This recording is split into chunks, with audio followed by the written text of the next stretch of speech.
Warning: this episode contains references to sexual assault. The subject matter may be disturbing or difficult for some listeners. Please listen with care. Beneath the waters of Lake Lanier sits a town that was never meant to be seen again. Roads, foundations, churches, entire pieces of a forgotten community left behind beneath the surface. Most people who visit the lake never think about what's beneath them, but for those familiar with the stories, the town below was never truly forgotten. Because if the lore surrounding Lake Lanier is to be believed, the dead are not the only thing left beneath the water. Some things buried below its waters refuse to stay. So how did one of Georgia's most popular lakes become one of its most feared? That's the story that most people won't tell you.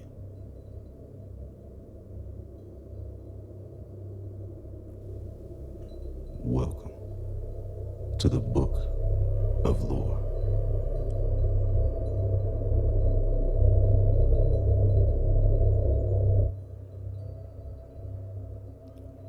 In 1956, a lake was constructed by the U.S. Army Corps of Engineers as a means to provide resources and flood control for parts of the state of Georgia.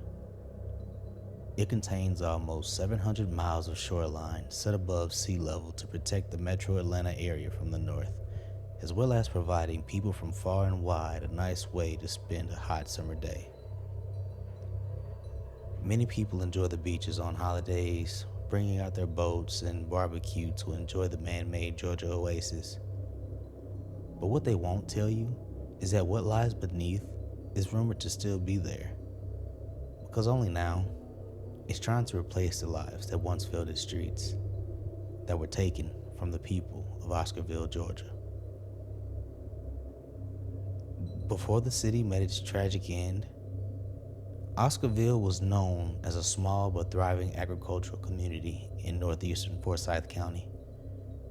But during the Reconstruction of the 1800s, Oscarville was a booming agricultural hub with many residents owning or renting farmland to sustain their own ways of life.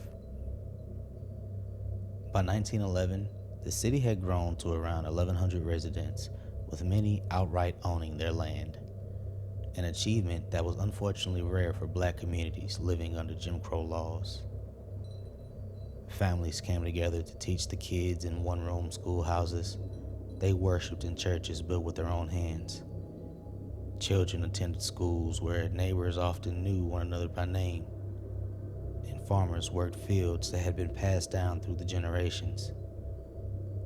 Church gatherings became community celebrations, bringing families together for worship, food, and fellowship. It wasn't a wealthy town by most standards, but it was theirs. Living every day with a sense of pride that comes from knowing a little hard work and a strong community can build something special. And for many residents, Oscarville became a symbol of hope and independence during a time when both were hard to come by. But that joy and pride that the people of Oscarville carried would unfortunately be short-lived. On September 9th, 1912, racial tensions of the time began to seep into the fabric of Forsyth County.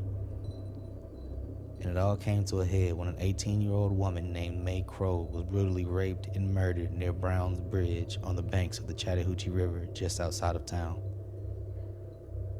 According to the story, the unfortunate murder was then pinned on 4 young black locals who lived near the crime scene. Siblings Oscar and Tressie Jane Daniel, who are 18 and 22 respectively, their 16-year-old cousin Ernest Knox, and their friend 24-year-old Robert Big Rob Edwards.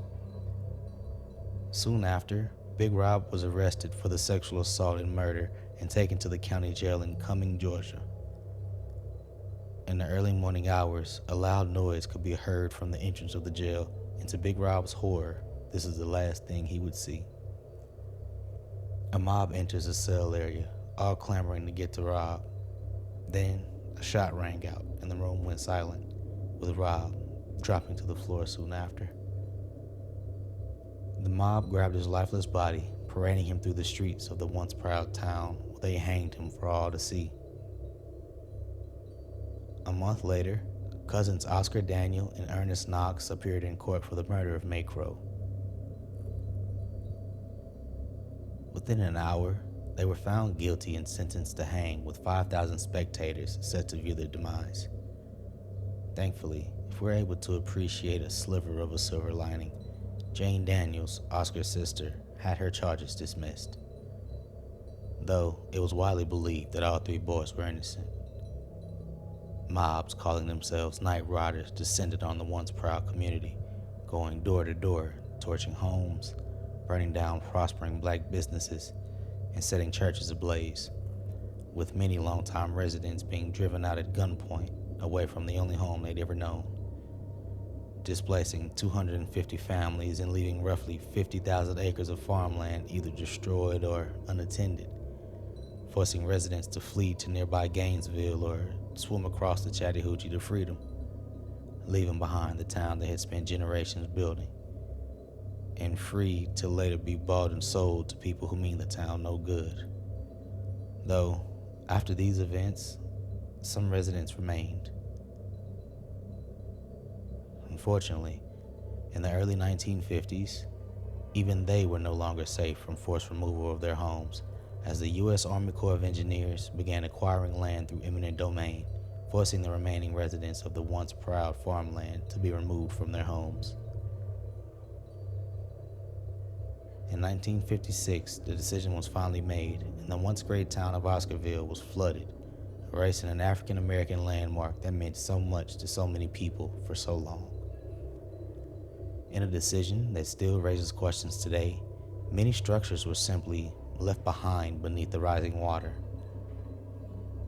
Buildings, churches, entire sections of the community disappeared beneath the lake without ever being fully removed. Beneath the water sat pieces of everyday life frozen in place. Streets that no longer led anywhere. Property lines that no longer mattered. Reminders of a community that had already survived violence, displacement, and loss before the lake ever arrived. To some, it was simply abandoned infrastructure. To others, it felt like a graveyard hidden beneath the surface,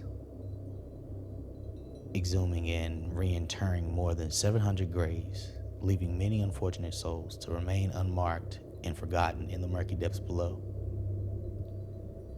And with every gallon of water poured onto the town, everything beneath was thought to be gone, forgotten, or lost in time, thinking they no longer had to worry about the town of Oscarville.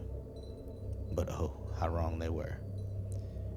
Because the town that was buried would soon rise again. Not from beneath the water, but through the stories people began telling about it. Shortly after its completion, Lake Lanier quickly began earning the title as one of the most dangerous bodies of water in all of the United States, boasting at least 700 confirmed deaths. Year after year, headlines continued to pile up. Boaters disappearing after collisions, swimmers failing to resurface, divers becoming disoriented in the murky depths below. Some incidents could be explained. Others seemed almost impossible to understand. Divers who have explored portions of the lake often describe a world completely different from the one visible above the surface. Beneath the water sits a maze of submerged trees, forgotten foundations, roadways, and debris left behind from another time. In some areas, visibility can shrink to only a few feet, forcing divers to navigate almost entirely by touch. A wrong turn can leave someone disoriented in seconds. For some, those conditions explain everything. For others, they only make the story surrounding the lake feel even more believable. And with every tragedy, the reputation of Lake Lanier grew. The lake was quickly transforming from a summer paradise into a place whose reputation lingered long after visitors left its shores. But the true horror, to many, was what rested beneath the lake. Because, to the surprise of many, the town of Oscar was never demolished at all. Some say the fully intact streets, buildings, and homes left behind are to blame, causing the demise of too many boats to count. Then there are others who believe a different theory entirely. Like, what if this was all stranger than fiction and it was something, in fact, much, much worse? Yet, statistics only explain so much. Because numbers can't explain why people continue reporting the same figures along the shoreline. The same woman, the same bridge, the same story. As the legend goes, in 1958, two young girls named Delia Mae Parker Young and Susie Roberts were at a local dance when they decided to leave early. When they stopped for gas on the way home, they reportedly left without paying and continued toward the bridge.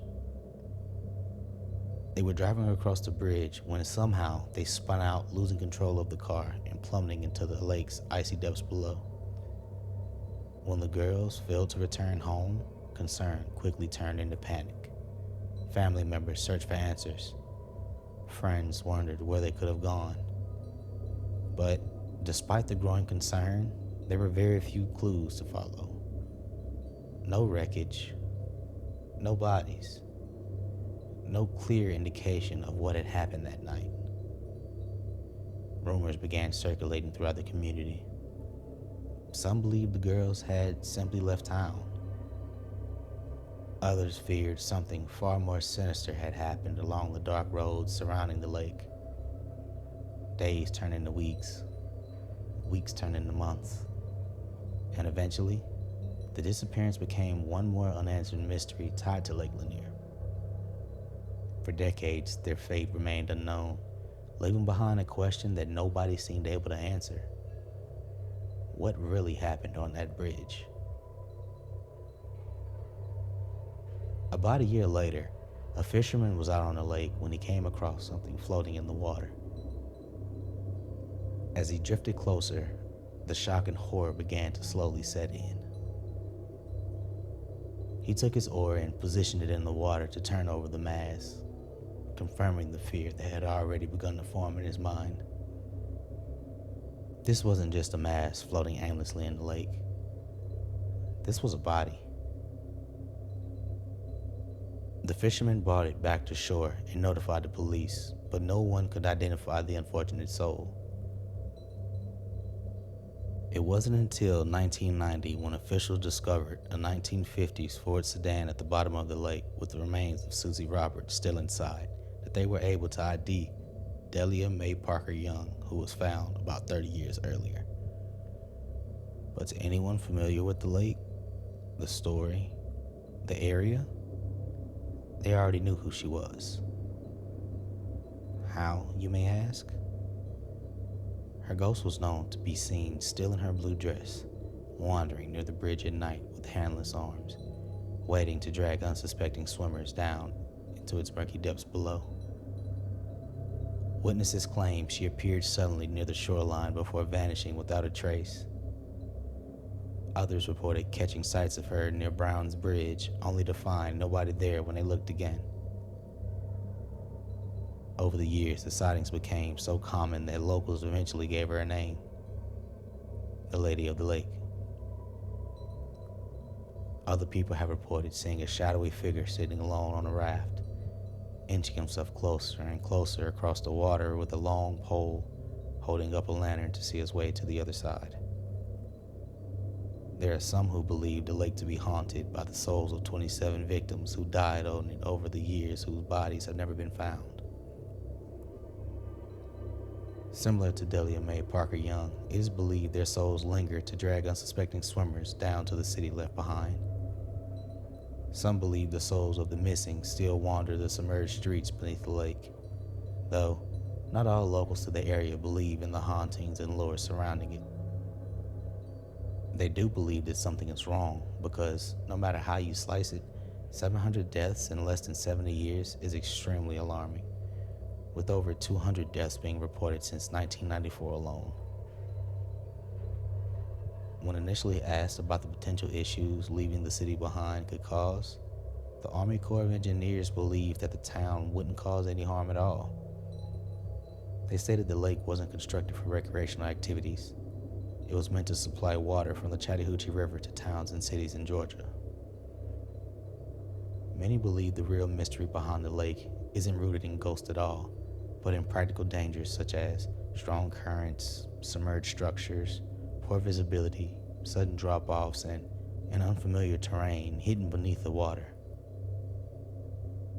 One tragedy often pointed to by skeptics occurred on Christmas Day in 1964.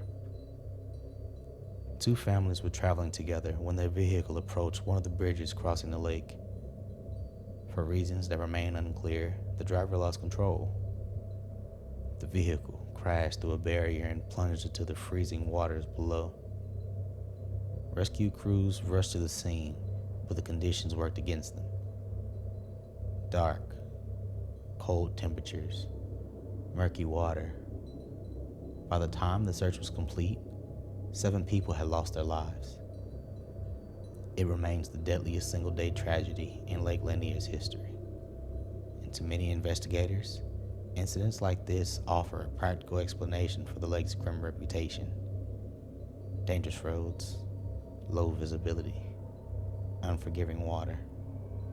Factors that can quickly turn a simple mistake into a deadly accident. Yet, for believers, stories like these only deepen the mystery. Because whether caused by natural hazards or something else entirely, the lake somehow continues to claim lives decade after decade. And with all of this information known about the history and unfortunate demise of Oscarville, no one has been able to explain the sheer number of deaths. So now, I turn to you. What do you believe?